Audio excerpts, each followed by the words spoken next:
500.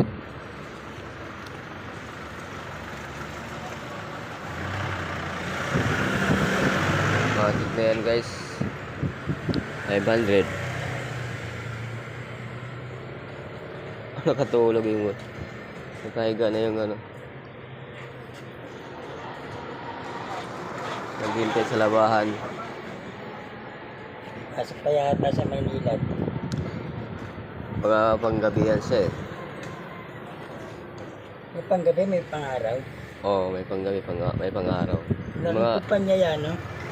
No? Oo. Narito pa niya. Daming tao nun.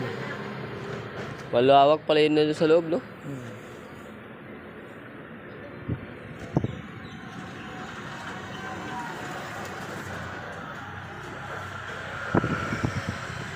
So, dyan, sana